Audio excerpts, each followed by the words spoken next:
Hello dear student, स्वागत है आप सभी का शुभम क्लासेस के इस नए वीडियो लेक्चर में। मैं संजीव कुमार। स्टूडेंट, आज के इस वीडियो में हम आपको बताने वाले हैं कि किस तरीके से आप अपनी स्टडी को स्टार्ट करें या किस तरीके से हमें तैयारी करनी चाहिए जिससे हमें साइंस में मैक्सिमम अंक मिल सके, या साइंस में हम किस तरीके से पढ़कर जो है 95 प्लस मार्क्स ला सकते हैं। तो वीडियो बहुत ही इंपॉर्टेंट होने वाला है, जैसा कि आप लोग कमेंट भी कर रहे थे कि सर इस पर एक वीडियो बना दीजिए। तो आज इस पर एक वीडियो हम बना रहे हैं, तो वीडियो बहुत ही ध्यान से देखिएगा, बहुत ही ध्यान से समझना किस तरीके से। जैसे देखो, हमारे पास क्या होता है, जैसे अगर हम बोर्ड एग्जाम की प्रिपरेशन कर रहे हैं तो हमारे पास एक निश्चित सिलेबस होता है। क्या होता है? निश्चित, यानी कि डेफिनेट सिलेबस होता है। हमको उसी सिलेबस के अकॉर्डिंग जो है अपनी तैयारी करनी होती है। ठीक है, उसी सिलेबस के अकॉर्डिंग हमको अपनी तैयारी करनी होती है, उसी सिलेबस से रिलेटेड हमारे प्रश्न पूछे जाते हैं। ठीक है, तो अब उस सिलेबस को हम एक तरफ से रटते नहीं जाना है और ना ही एक तरफ से हमको जो है मेहनत करना है। ठीक है, मेहनत कीजिए, लेकिन मेहनत के साथ साथ आप स्मार्ट वर्क कीजिए, तभी जो है जाके आप सक्सेस होंगे और तभी आप अच्छे अंक पाएंगे। और स्मार्ट वर्क किस तरीके से किया जाता है बहुत ध्यान से देखिए। जैसे सिलेबस आपको पता है कि यही हमारा सिलेबस है। यहाँ पे आपके साइंस के सिलेबस को 3 पार्टों में डिवाइड किया गया है। ठीक है, फिजिक्स, केमिस्ट्री, बायो। ठीक है, फिजिक्स में आपसे 25 नंबर के क्वेश्चन पूछे जाते हैं। ठीक है, साइंस में 70 नंबर के पेपर में 25 नंबर का क्वेश्चन जो है आपके फिजिक्स से होता है, 20 नंबर का क्वेश्चन जो है वो आपकी केमिस्ट्री से पूछा जाता है, और फिर 25 नंबर का क्वेश्चन आपके बायोलॉजी से पूछा जाता है। ठीक है, तो ये जो है इस तरीके से आपका जो 70 मार्क्स का पेपर होता है, ये जो है 3 पार्ट में डिवाइड होता है। ठीक है, ये आपका 70 नंबर का पेपर जो है 3 पार्ट में डिवाइड होता है, फिजिक्स, केमिस्ट्री और बायो। और किस पार्ट से कितने नंबर के क्वेश्चन पूछे जाते हैं वो भी मैंने आपको डिस्कस किया। फिजिक्स से 25, केमिस्ट्री से 20 और बायो से 25। ठीक है, यहां तक बात समझिए। अब देखिए, सवाल यह है कि हमें अपने पेपर को तैयार किस तरीके से करना है।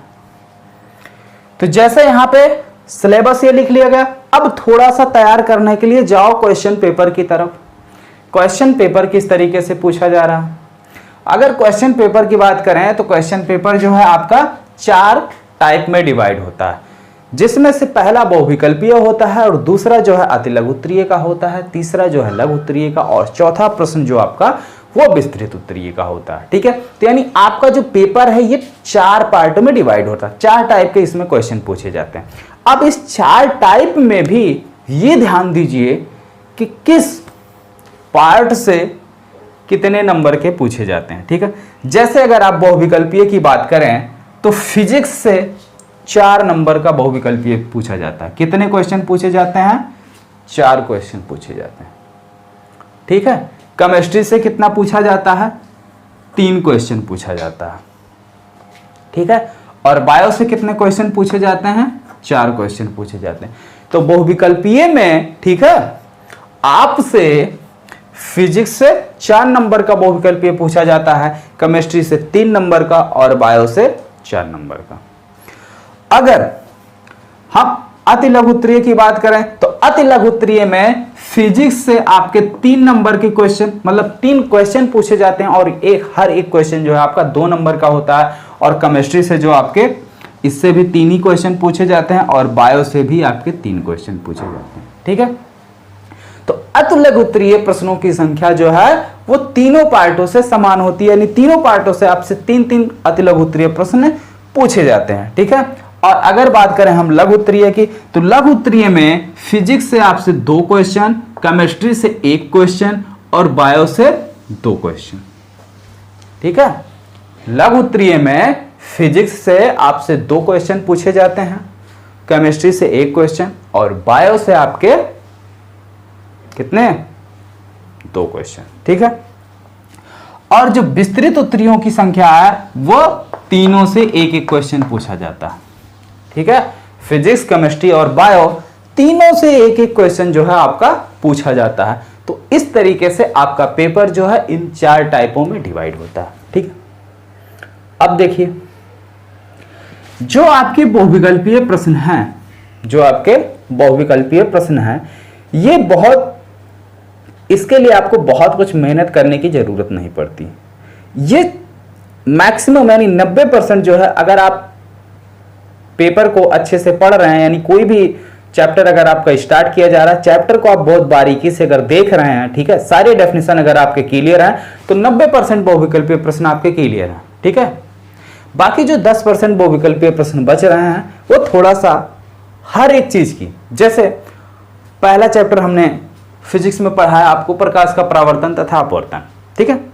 अब प्रकाश के परावर्तन तथा अपवर्तन में अपवर्तनांक क्या है, प्रकाश का स्नेल का नियम क्या है, ठीक है, ये सारी चीजें जो हमने आपको बताया है उसके कुछ बेसिक टर्म्स में है, ठीक है। जैसे अपवर्तन है तो उसके अपवर्तन के कुछ नियम है, प्रतिबिंब बनने के नियम है, जैसे फोकस दूरी नापना है तो फोकस दूरी में ये सारी चीजें क्लियर होनी चाहिए।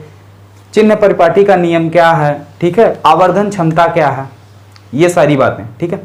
और सेकंड चैप्टर जो आपका विद्युत है, या मानव ने तथा रंग बिरंगा संसार, उसके बाद विद्युत, तो इसमें क्या है कि जैसे विद्युत का एसआई मात्रक, यानी करंट है तो धारा का एसआई मात्रक और उसकी थोड़ा सा वैल्यू, जैसे 1 एम्पियर की परिभाषा क्या बनेगी, तो जो भी फार्मूला है, फार्मूले से आप जो है 1 एम्पियर की ऐसे ऐसे क्वेश्चन को डिराइव कर सकते हैं। 1 एम्पियर की परिभाषा क्या होगी, 1 वोल्ट की क्या परिभाषा होगी, तो इस टाइप के क्वेश्चन को थोड़ा सा ध्यान दीजिएगा, तो वो भी आपका 10% क्वेश्चन 10% जो है तैयार हो जाएगा बहुविकल्पीय में।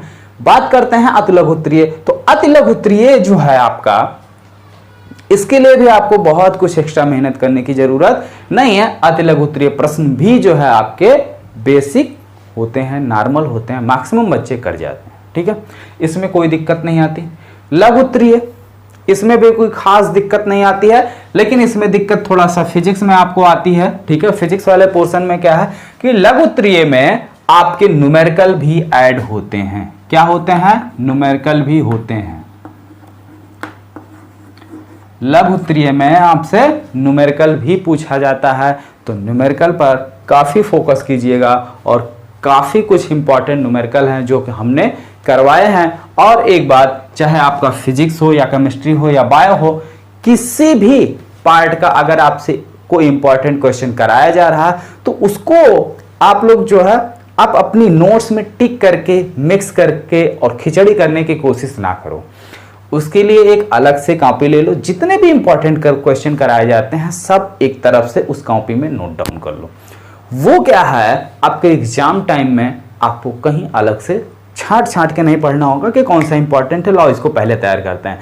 तो जब भी एग्जाम हो, जब आप पहले से एक कॉपी बनाएंगे तो सबसे पहले उसको तैयार कीजिए, फिर जो है बाकी बचे हुए क्वेश्चन को आप तैयार कीजिए, ठीक है। विस्तृत उत्तरीय में क्या प्रॉब्लम है? विस्तृत उत्तरीय में काफी अच्छे क्वेश्चन पूछे जाते हैं, ठीक है। जैसे अगर मान लीजिए आपके इस चैप्टर से कोई क्वेश्चन बन रहा है और विस्तृत उत्तरीय में आ रहा है, तो यहां से विस्तृत उत्तरीय में केवल 2 ही क्वेश्चन आने के चांसेस हैं। एक तो विद्युत मोटर का सचित्र वर्णन और दूसरा विद्युत जनित्र का सचित्र वर्णन, ठीक है। इस चैप्टर की बात कर रहे हैं। और बाकी चैप्टर से अगर उठाता है तो हर एक चैप्टर में कुछ ऐसे ऐसे टॉपिक्स हैं जहां से आपके विस्तृत उत्तरीय प्रश्न पूछे जा सकते हैं। हालांकि हर एक चैप्टर, जो भी चैप्टर आपको पढ़ाया जाता है वहां पे आपको बताता हूं मैं कि ये चैप्टर आपके विस्तृत उत्तरीय में या ये क्वेश्चन विस्तृत उत्तरीय में आ सकता है, ठीक है, अगर आप लोग ध्यान से वीडियो देखते हो तो। अगर हम फिजिक्स केमिस्ट्री की बात करें तो सेम यही प्रोसेस जो है आपकी केमिस्ट्री पर भी अप्लाई होती है और सेम यही चीजें जो है आपकी बायो पर भी अप्लाई होती हैं। जो भी क्वेश्चन आपसे बायो में विस्तृत उत्तरीय में पूछा जाएगा वो सचित्र वर्णन ही पूछा जाएगा, ठीक है। तो ये सारी चीजें क्लियर हुई। इस तरीके से जो है हमको अपनी स्टडी करनी है। और अब डिपेंड ये करता है कि आप जो है कितनी देर घर पर पढ़ते हैं या कितना खुद से पढ़ते हैं। हालांकि हमारे वीडियो में एक किसी बच्चे ने कमेंट किया था कि सर जो है 15-20 मिनट पढ़ाने से कुछ नहीं होगा, ठीक है, 15-20 मिनट पढ़ाने से कुछ नहीं होगा। हम कह रहे हैं हमारे 1 घंटे पढ़ाने से भी कुछ नहीं होगा अगर तुम नहीं पढ़ोगे तो। अगर तुम नहीं पढ़ोगे, घर पर खुद स्टडी नहीं करोगे, मेहनत नहीं करोगे, तो हम 1 घंटा क्या 10 घंटा भी पढ़ाएंगे तो तुम्हारे पल्ले कुछ भी पढ़ने वाला नहीं है। ठीक है, जब तक आप सेल्फ स्टडी नहीं करोगे, हमारे 10 मिनट 15 मिनट 20 मिनट किसी भी लेक्चर का आपको कोई फायदा नहीं होगा। तो इस बात को आप बहुत ही ध्यान से लीजिएगा, बहुत सीरियस बात है। ठीक है, आप दूसरों पर जो है उंगली उठाना बंद करो। ठीक है, कि सर जी आप काफी कम, भाई देखिए हम आपको 1 घंटे यहां पर क्या बेवकूफ बनाएं भाई, जब टॉपिक हम आपको 20 मिनट 25 मिनट में समझा दे रहे हैं, ठीक है, सारी चीजें आपको अच्छे से समझ में आ जा रहे हैं, तो उसी टॉपिक को हम 1 घंटे क्यों खिचड़ी पकाएं? आप ये चीज समझिए ना भाई। एक कोई जैसे विद्युत मोटर का टॉपिक हो गया या विद्युत जनित्र का टॉपिक हो गया, अब चाहते हो एक ही दिन हम आपको विद्युत मोटर भी समझा दें, एक ही दिन विद्युत जनित्र भी समझा दें और उसी दिन आपको घरेलू परपथ भी समझा दें, तो यकीन मानो एक को समझ में कायदे से नहीं आएगा। ठीक है, एक को नहीं आएगा। और इसीलिए आपको एक एक टॉपिक जो इंपॉर्टेंट होते हैं उसको 1 बाय 1 कराया जाता है, ताकि अगर आप घर पे 10% भी करो, जितनी मेहनत हमने की है, अगर उसका आप 10% भी करते हैं तो आपका वो टॉपिक अच्छे से तैयार हो जाएगा। ठीक है, तो स्टूडेंट जो भी चीजें हम आपको बताते हैं, आपकी ये सारी चीजें हवा हवाई नहीं है, बिल्कुल प्रैक्टिकल की हुई चीजें हैं। ठीक है, ऐसा नहीं है कि हम आपको पहली बार पढ़ा रहे हैं।